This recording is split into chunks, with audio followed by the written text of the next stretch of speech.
Are you ready to learn the truth about those whose names shone in gold on the facades of luxurious mansions? Behind sparkling crystal chandeliers and heavy velvet curtains lay secrets capable of destroying centuries-old dynasties in one long night. The age of splendor seems to us a time of endless balls, elegant silk dresses, and the carefree life of the most privileged class. However, the white marble facades reliably guarded the stories of broken women's destinies, betrayed feelings, and the ruthless social dictates of the time. Watch the video to the end, and you will learn how one careless step forever erased noble women from the history of their own powerful families. What large companies and noble families hide often turns out to be the darkest page of their glorious past. The name Consuelo Vanderbilt has become a symbol of the greatest lack of freedom, forever hidden behind the incredible, almost fairy tale wealth of American industrialists. Her early youth was spent in endless fittings of tight corsets, rigorous study of etiquette, and preparation for the role of the perfect wife. The girl's mother uncompromisingly controlled her every step, completely depriving her of the right to her own sincere desires and any emotional attachments. The young heiress to a huge fortune turned into an exceptionally beautiful asset, intended for a profitable exchange for an ancient European title. Despite her high position, she remained a powerless captive in a golden cage of foreign traditions and endless conventions. Her husband's relatives looked down on her, considering her only a convenient tool for solving their long-standing financial problems. In the formal portraits of that time, we see a woman with perfect posture whose eyes radiate endless and deep sadness. Her every word and gesture was judged by the strict court of London society, which did not forgive the slightest deviation from accepted norms of behavior. This outwardly perfect life required enormous internal effort just to keep up appearances in front of a crowd of indifferent servants. Divorce in those days was considered a huge scandal, capable of closing the doors of all respectable homes to a woman forever. Society demanded that she endure any humiliation for the sake of maintaining the appearance of a happy family and an impeccable aristocratic reputation. For many years, Consuelo did not dare to break up, fearing the wrath of her domineering mother and condemnation from high society. She continued to attend balls wearing heavy family tiaras, smiling politely at people who secretly discussed her unhappy marriage. This double life exhausted her much more than the physical fatigue of endless receptions and formal ceremonies. Consuelo proved that even the strongest golden chains can be broken if one finds enough sincere determination within oneself. Her long journey from submissive daughter to independent woman revealed the flip side of the American dream of European nobility. She left the cold halls of Blenheim forever, leaving behind only formal portraits and a trail of social gossip. This historical precedent caused many aristocrats to reconsider their views on arranged marriages for financial gain. Women from wealthy families gradually began to realize that their destiny could be something more than just a business transaction. The fate of Consuelo Vanderbilt remains one of the most instructive lessons of the Gilded Age about the price of true human freedom. We are very interested to hear your point of view. What do you think about the fates of such women? Write about it in the comments and be sure to subscribe to our channel. The hidden truth that everyone keeps quiet about is that behind the diamond tiaras lay rivers of unshed tears. The Astor family dictated the rules to all of New York society, deciding who was worthy of an invitation to their legendary balls. Caroline Astor, known simply as Mrs. Astor, created an insurmountable social barrier of strict rules and conventions. Her famous ballroom could hold exactly 400 people, which formed the list of the elite. The lives of women in this narrow circle resembled walking on thin ice on a crystal-clear but deadly cold lake. Marriages within this narrow circle were concluded solely for the purpose of consolidating capital and preserving the purity of noble blood. Romantic feelings were considered the lot of the lower classes and were completely disregarded when drawing up detailed marriage contracts. They maintained an icy calm, gracefully pouring tea into delicate porcelain cups and engaging in small talk about the weather. Their inner pain was hidden deep in their souls, finding no outlet in this thoroughly false and hypocritical world of glamour. Any attempt to air their dirty laundry was punished by a complete boycott from influential friends and noble relatives. Many of the exiles were forced to leave America, going into voluntary exile in small European towns or villages. There they lived out their lives in cheap boarding houses, reminiscing about the former luxury and glamour of crystal chandeliers. Their names were forever erased from family chronicles, as if these women had never existed in the history of great dynasties. Huge fortunes remained in the hands of their former husbands, who soon found themselves new, more submissive spouses. The price of a momentary weakness or sincere feeling was measured in decades of complete loneliness and profound social oblivion. In old photographs from that time, we see the faces of women devoid of any hint of a sincere, lively smile. Their eyes express fatigue from the need to constantly conform to the unattainable standards of behavior of high society in those harsh times. These women deserve to have their hidden dramas finally heard and understood by our contemporaries. But if the lives of the upper echelons of society seem cold, what was hidden behind closed doors by those who suddenly lost all their privileges overnight? What happens in the shadows of vast fortunes often surpasses the wildest fantasies of the creators of dramatic novels. Anna Gould, daughter of one of the most ruthless railroad tycoons, fell victim to her own naivety and the greed of others. Her father made millions by ruining his competitors, but he couldn't buy happiness for his beloved and trusting daughter. She inherited a colossal fortune, which made her the main target for impoverished European aristocrats in search of money. Her marriage to Count Bonny de Castellane became one of the most notorious financial disasters of the late Victorian era. For French society, Anna always remained just a clumsy American with a tight purse, unworthy of the sincere respect of the aristocrats. The Count openly neglected his wife, having numerous affairs and making no secret of his escapades from Parisian high society. The Count tried to portray his wife as incompetent in order to retain control over what remained of her once enormous bank account. However, Anna showed incredible resilience, hiring the best lawyers to defend her rapidly dwindling legal rights. After the divorce, she faced cruel ostracism from those who had been drinking her champagne just yesterday. Parisian high society turned its back on the divorced woman, considering her guilty of violating the sacred rules of aristocratic marriage. Anne remained in a huge empty palace, which now only reminded her of years of deception and humiliation. She had to rebuild her life, relying only on her own strength and the support of her American relatives. This painful experience changed her forever, turning a naive girl into a cautious and calculating socialite. Today, the palace, built with Anna's money, serves as a reminder of the incredible luxury and human folly of that era. Looking at its marble columns, it is difficult not to think of the tears that were shed within these magnificent walls. The Gould's wealth could not buy happiness, but it could pay for one of the most expensive lessons in history. This drama teaches us to value sincerity and be wary of those who see a person only as a source of income. Anna's life is a story of survival in a world where everything is bought and sold for hard cash. Anna Gould's fate has gone down in history as an example of the brutal clash between American money and European cynicism. Her courageous step towards freedom paved the way for other women who found themselves in a similar financial and moral trap.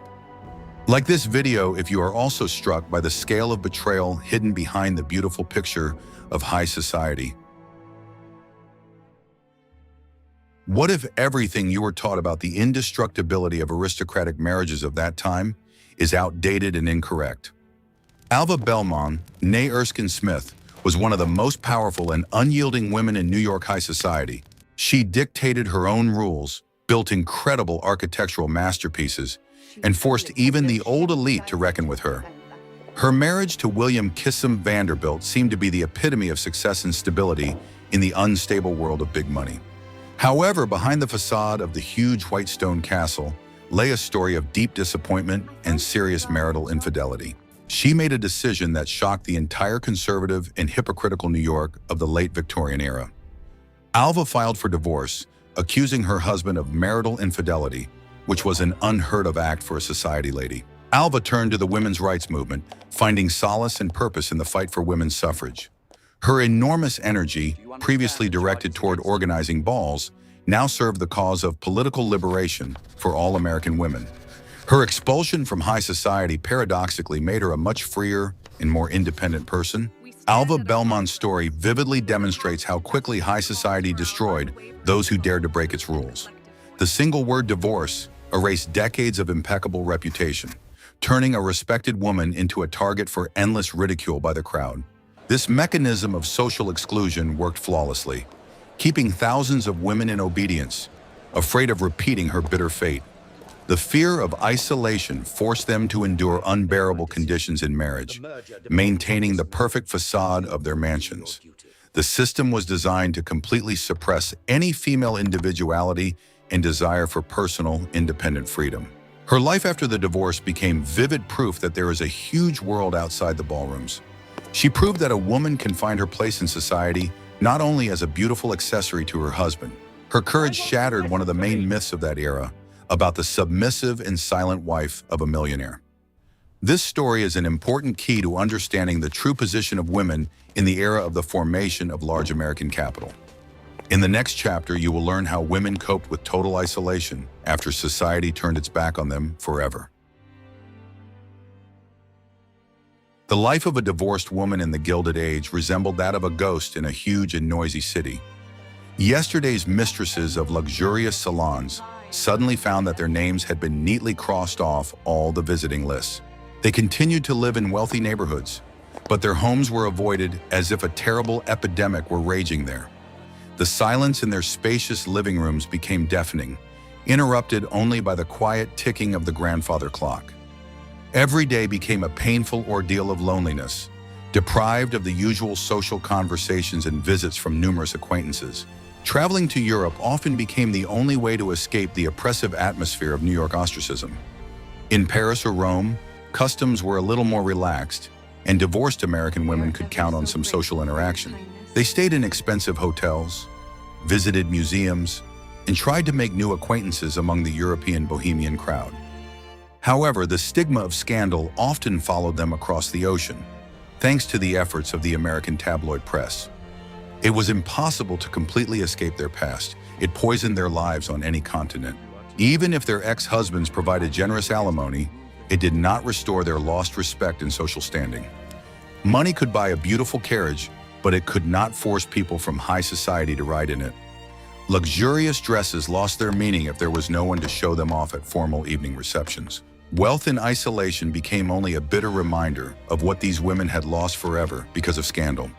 They were rich captives of their status, doomed to wither away surrounded by expensive antiques and paintings. Studying their letters and diaries reveals a world of incredible inner pain and desperate attempts to stay sane. The lines, written in small handwriting, are full of longing for simple human warmth and understanding from loved ones. When we remember the Gilded Age, we must remember not only the glitter of diamonds, but also the tears of exiles. Their silent suffering was the price they paid for the hypocrisy and sanctimony of their cruel times. Every empty drawing room and every embroidery abandoned halfway through tells the story of a woman's shattered hopes. These stories make us appreciate modern freedoms and the human right to make mistakes and seek new paths. Silent isolation was the most terrible punishment that glittering and ruthless society could devise. I will reveal the most closely guarded secret about how male ambition instantly destroyed the lives of innocent women. At the end of the 19th century, Ferdinand Ward's financial empire seemed like an unshakable rock on Wall Street. He was called a young financial genius, and his firm attracted millions of dollars from the most trusting investors. The Ward family lived in incredible luxury, their women dazzling at balls in dresses of indescribable beauty. No one suspected that this glittering facade was built on a grand deception and a massive pyramid scheme. High society, which had sought her friendship just yesterday, instantly slammed its heavy doors in the face of the ruined woman. Former friends averted their eyes when they met by chance, fearing that the shadow of the huge scandal would fall on them too. Yesterday's hostess of glittering receptions was forced to look for cheap housing in the dirtiest and most dangerous outskirts of the city. The laws did not protect their personal property, allowing creditors to take even wedding gifts and family jewels. The lack of a profession and the skills to earn a living on their own made their situation critical in the event of sudden family ruin. They found themselves thrown out onto the cold street without any means of subsistence or hope of help. This tragedy shattered the myth that wealth is a reliable protection against life's misfortunes and disasters. It showed that the foundation of prosperity for many American families was built on the very shaky and dangerous ground of speculation. The wives of millionaires realized with horror that their comfortable life could end at any moment through the fault of their husbands. This subconscious fear forced them to live in constant tension, not even trusting their own husbands. The glitter of gold could not hide the fragility of their position in a world ruled by the ruthless laws of big money. The Ward's case made many women think about the need to have their own independent financial savings. Some began to secretly set aside money to protect themselves from the possible collapse of their ambitious spouse's business. The collapse of the Ward family is a story about how easily destinies can be shattered in a world of unbridled capitalist greed. Behind every bankrupt banker were women who lost absolutely everything because of someone else's mistake or deception.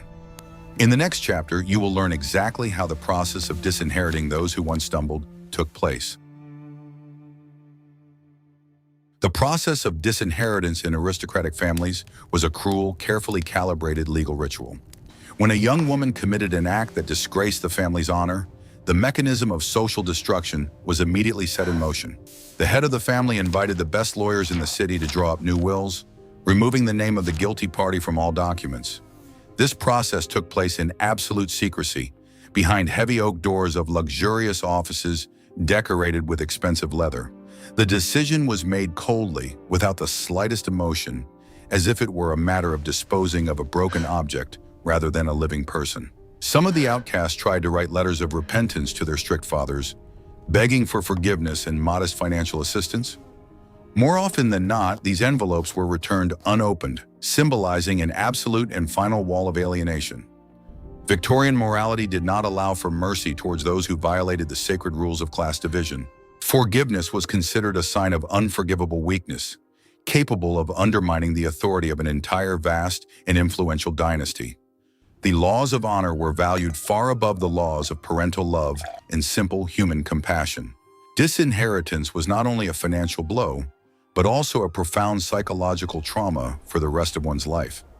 Women lost their identity, their place in the world, and their connection to their roots and traditions. They found themselves in a kind of purgatory, rejected by the rich and unable to become one of the poor. Their manners and speech betrayed them as aristocrats, causing envy and ridicule from their simple neighbors. This double alienation made their existence unbearably lonely, deprived of any friendly or family support. The fates of many of these disinherited women were lost in the archives of New York shelters and cheap hospitals. Without quality medical care and good nutrition, their health quickly declined in damp and cold apartments. Often, no one attended their funerals, and no marble monuments were placed on their unmarked graves. Their father's vast fortunes continued to grow, financing the construction of new palaces and the purchase of expensive yachts. Not a single gold coin from these billions went to save their own rejected children.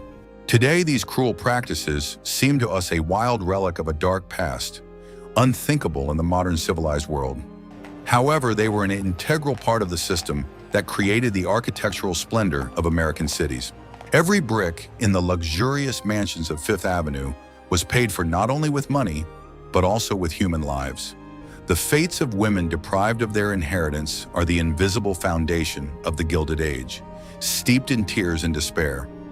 By studying these dark pages of history, we can better understand the true value of freedom and social independence. The story of the Bradley Martins Grand Ball is a classic example of how excessive luxury can ruin lives.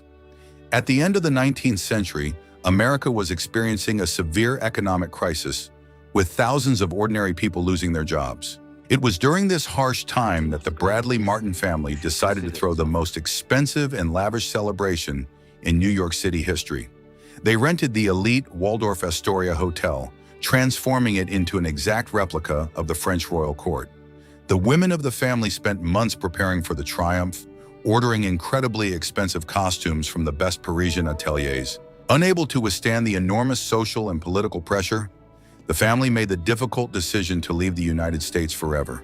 They packed their belongings and secretly departed for England, becoming voluntary exiles from their own country. Cornelia Bradley Martin, who dreamed of becoming the Queen of New York society, was forced to flee to save her reputation. This move meant the complete destruction of all her ambitions and the loss of influence in the world she loved so much. The ball, which was supposed to be the pinnacle of her fame, became the cause of her ultimate social downfall. This story clearly shows how easily the mechanism of ostentatious and unrestrained consumption can turn against its creators. The luxury that was supposed to evoke universal admiration only provoked deep-class hatred and contempt. The women who were the main organizers of this scandalous feast paid for it with the loss of their homeland. Their incredibly expensive dresses remained hanging in dark closets, silent witnesses to their greatest mistake in life. The golden cage proved incapable of protecting them from the fury of the outside world, which was less fortunate and hungry. The fate of the women of this dynasty makes one reflect on the fragility of any social status, even the most exalted.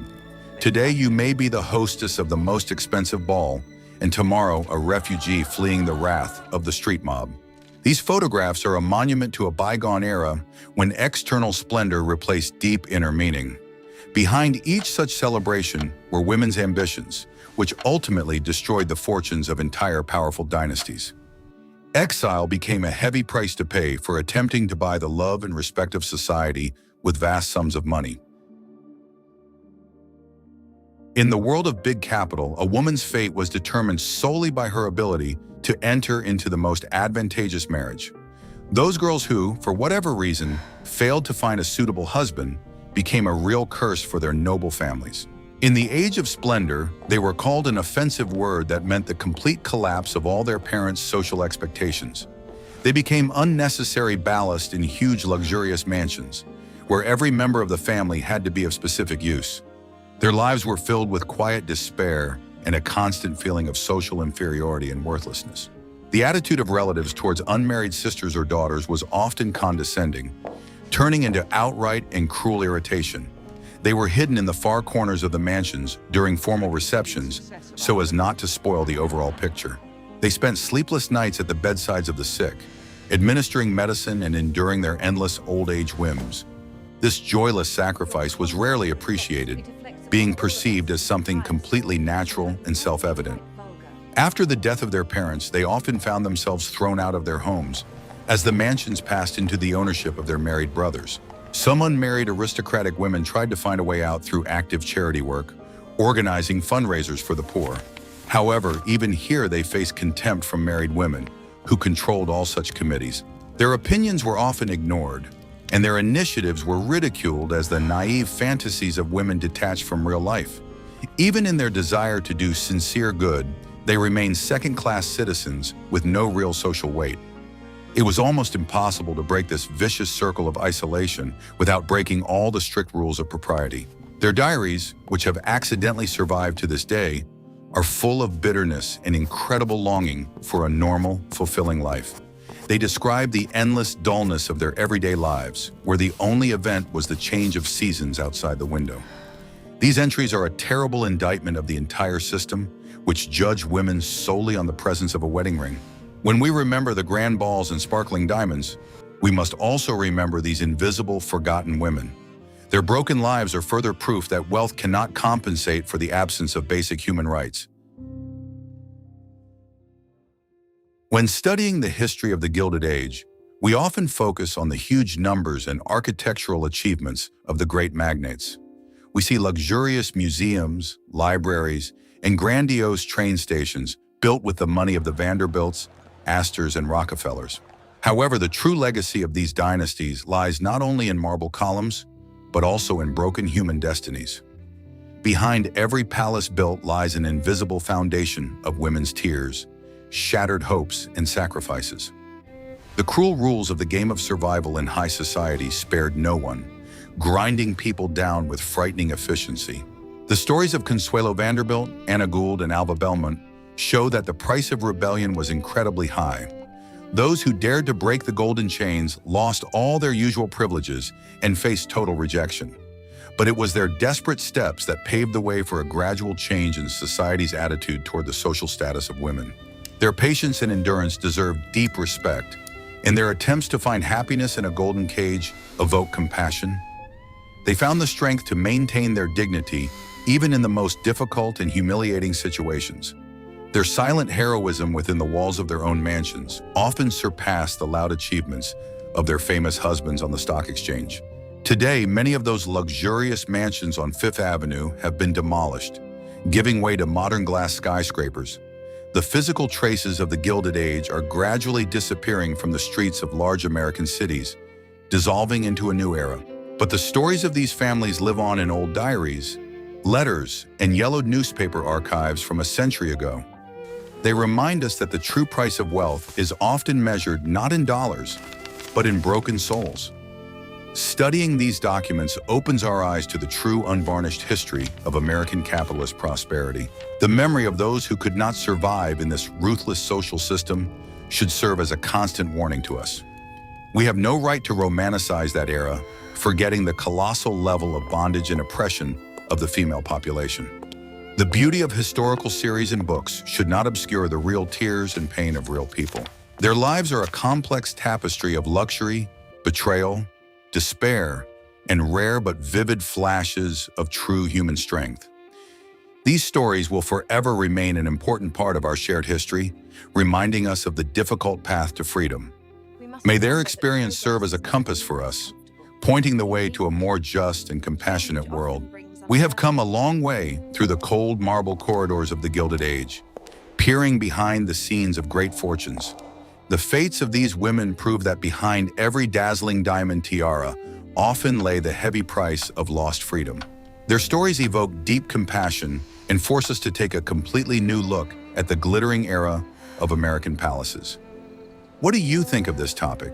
And what other unknown historical dramas would you like to discuss on our channel? Be sure to suggest your ideas for future videos in the comments, and don't forget to subscribe to the channel so you don't miss any new videos.